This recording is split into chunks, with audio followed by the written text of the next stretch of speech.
bilimsel konudan sonra biraz daha böyle psikososyal yönü olan bir çalışma, TED Talk sunmak istiyorum. What keeps us healthy and happy as we go through life? If you were going to invest now in your future best self, where would you put your time and your energy? There was a recent survey of millennials asking them what their most important life goals were. And over 80% said that a major life goal for them was to get rich. And another 50% of those same young adults said that another major life goal was to become famous. And we're constantly told to lean into work, to push harder and achieve more. We're given the impression that these are the things that we need to go after in order to have a good life. Pictures of entire lives, of the choices that people make and how those choices work out for them, those pictures are almost impossible to get. Most of what we know about human life, we know from asking people to remember the past. And as we know, hindsight is anything but 20/20. We forget vast amounts of what happens to us in life, and sometimes memory is downright creative. But what if we could watch entire lives as they unfold through time? What if we could study people from the time that they were teenagers all the way into old age to see what really keeps people happy and healthy? We did that. The Harvard study of adult development may be the longest study of adult life that's ever been done. For 75 years, we've tracked the lives of 724 men. Year after year, asking about their work, their home lives, their health, and of course, asking all along the way without knowing how their life stories were going to turn out. Studies like this are exceedingly rare. Almost all projects of this kind fall apart within a decade because too many people drop out of the study, or funding for the research dries up, or the researchers get distracted, or they die, and nobody moves the ball further down the field. But through a combination of luck and the persistence of several generations of researchers, this study has survived. About 60 of our original 724 men are still alive, still participating in the study, most of them in their 90s. And we are now beginning to study the more than 2,000 children of these men. And I'm the fourth director of the study. Since 1938, we've tracked the lives of two groups of men. The first group started in the study when they were sophomores at Harvard College. They all finished college during World War II, and then most went off to serve in the war. And the second group that we've followed was a group of boys from Boston's poorest neighborhoods. Boys who were chosen for the study specifically because they were from some of the most troubled and disadvantaged families in the Boston of the 1930s. Most lived in tenements, many without hot and cold running water. When they entered the study, all of these teenagers were interviewed, they were given medical exams. We went to their homes and we interviewed their parents. And then these teenagers grew up into adults who entered all walks of life. They became factory workers and lawyers and bricklayers and doctors, one president of the United States. Some developed alcoholism. A few developed schizophrenia. Some climbed the social ladder from the bottom all the way to the very top. And some made that journey in the opposite direction. The founders of this study would never in their wildest dreams have imagined that I would be standing here today, 75 years later, telling you that the study still continues. Every 2 years, our patient and dedicated research staff calls up our men and asks them if we can send them yet one more set of questions about their lives. many of the inner city Boston men ask us, why do you keep wanting to study me? My life just isn't that interesting. The Harvard men never ask that question.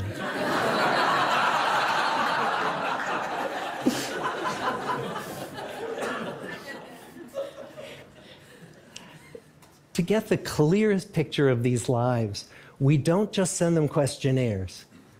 We interview them in their living rooms. We get their medical records from their doctors. We draw their blood. We scan their brains. We talk to their children. We videotape them talking with their wives about their deepest concerns.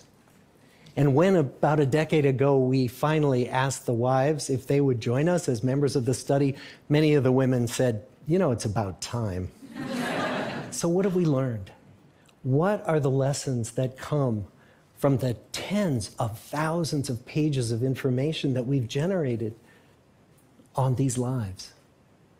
Well, the lessons aren't about wealth or fame or working harder and harder.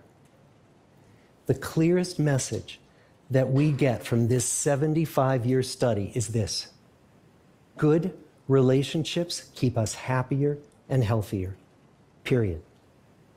We've learned three big lessons about relationships. The first is that social connections are really good for us and that loneliness kills. It turns out that people who are more socially connected to family, to friends, to community are happier, they're physically healthier, and they live longer than people who are less well connected. And the experience of loneliness turns out to be toxic. People who are more isolated than they want to be from others find that they are less happy, their health declines earlier in midlife, their brain functioning declines sooner, and they live shorter lives than people who are not lonely. And the sad fact is that at any given time, more than 1 in 5 Americans will report that they're lonely. And we know that you can be lonely in a crowd and you can be lonely in a marriage.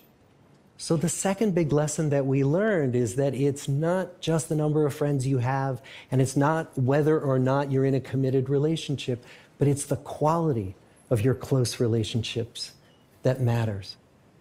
It turns out that living in the midst of conflict is really bad for our health. High conflict marriages, for example, without much affection, turn out to be very bad for our health, perhaps worse than getting divorced. And living in the midst of good, warm relationships is protective. Once we had followed our men all the way into their 80s, we wanted to look back at them at midlife and to see if we could predict who was going to grow into a happy, healthy octogenarian and who wasn't. And when we gathered together everything we knew about them at age 50, it wasn't their middle-aged cholesterol levels that predicted how they were going to grow old. It was how satisfied they were in their relationships. The people who were the most satisfied in their relationships at age 50 were the healthiest at age 80. And good, close relationships seem to buffer us from some of the slings and arrows of getting old. Our most happily partnered men and women reported in their 80s that on the days when they had more physical pain, their moods stayed just as happy. But the people who were in unhappy relationships, on the days when they reported more physical pain, it was magnified by more emotional pain. And the third big lesson that we learn about relationships and our health is that good relationships don't just protect our bodies, they protect our brains. It turns out that being in a securely attached relationship to another person in your 80s is protective. That the people who are in relationships where they really feel they can count on the other person in times of need, those people's memories stay sharper longer.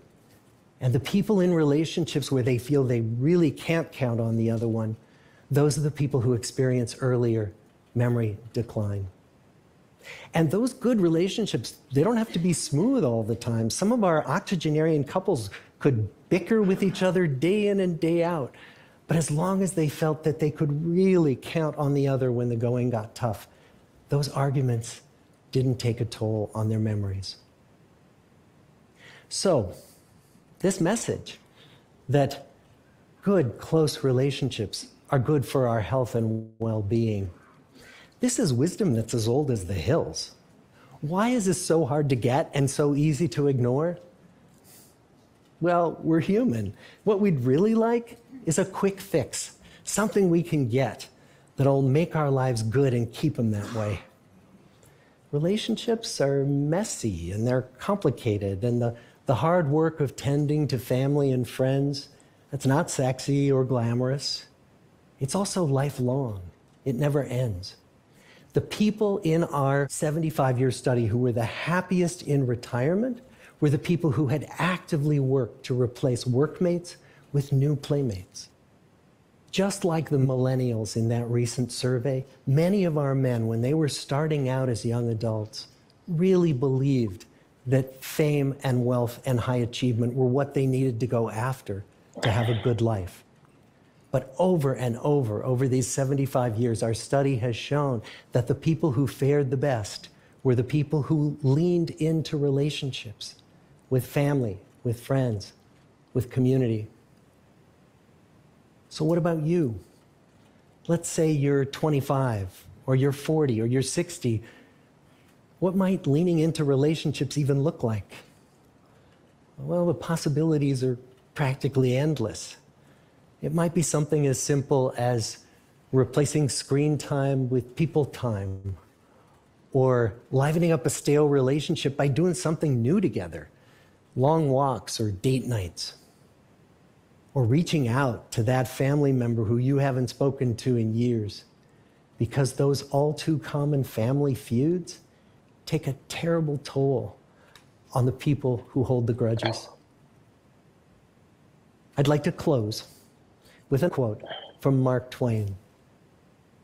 More than a century ago, he was looking back on his life, and he wrote this: "There isn't time, so brief is life, for bickerings, apologies, heartburnings, callings to account.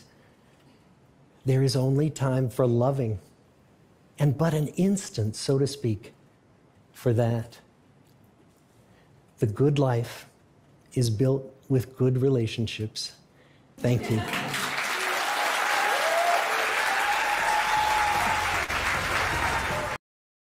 Bunu daha önce izlemiş olan arkadaşlar vardır muhakkak. 21. yüzyıl becerisi olarak tanımlanan beceriler var. Biz şimdi mesela insanı çocukluk dönemlerinde, çocuğu ya da eğitimde önem verdiğimiz nedir? Teknik, akademik beceriler. Şunu öğrensin, bunu öğrensin. Fakat 21. yüzyıl becerileri teknik, akademik becerilerden önce sosyal ve duygusal becerileri öğrenmesini söylüyor çocuklara eğitimde. Sosyal duygusal beceriler de aslında frontal lob becerileri bunlar. Frontal lob becerileri ve sonradan öğreniliyor. Yani insan çocuğu hayvan çocuğundan farklı olarak psikolojik olarak prematüre doğmuş. Biliyorsun. Prematüre doğduğu için yani ancak birçok şeyi ergenlik dönemine kadar öğreniyor. Ama bir hayvan yavrusu doğduğu zaman hemen yüzebiliyor. Hemen hatta annesiz babasız hayata uyum sağlıyor. İnsan sağlayamıyor. Bu insan öğrenerek bu yani sosyal işte bu da epigenetik bir alan burada. Yani genetik polimorfizm tekrar diye genetik polimorfizm oluşuyor. Yani buradaki bu beceriler bu nedenle sosyal ve duygusal becerileri ihmal etmemek gerekiyor şeyde ya. Yani bu tedavinin de bir parçası bizim günlük pratiğimizde. Yani bir insanı tedavi ediyorsun. Mesela eski ekolde şey var. Bu yani, hatta bunu şeyde anlatmıştı Fransa'da. Gökben'in şeyi var. Oradaki Fransa'daki hocası var bir de. O anlattı. Şey yapmış böyle. Psikanalizle uğraşan birisi yanında hastayı tedavi ederken, terapi yaparken dışarıda bir çocuğu ağlıyor. Bir sorun oluyor ya böyle. Gidip ona yardım etmek istiyor. Hayır diyor. O dış gerçeklik. Karışma ona diyor. Yani dış gerçeklik karışma diyor. Kişi bizim için önemli. Onun çocuğu, yakını vesaire önemli değil. Bu tarzdaki yaklaşım şey yapıyor işte. Sosyal ve duygusal becerileri yok sayan sadece kişiyi mekanik bir varlık gibi gören bir yaklaşım. Yani bu ilk sunumda insanın matematik öğrenmeyle ya da makine öğrenmesiyle ilgili çalışırken aslında sosyal duygusal matematik de var. Yani onun için matematik dediğimiz zaman sadece işte farklılıkları, benzerlikleri ayırt eden bir şey değil, öğrenme değil. Yani sosyal beceriler, emosyonel beceriler, bunlar da beyin becerisi. Yani onun için bu konuyu da birleştirebiliriz diye düşündüm. Teşekkür ederiz. Hoşça kalın.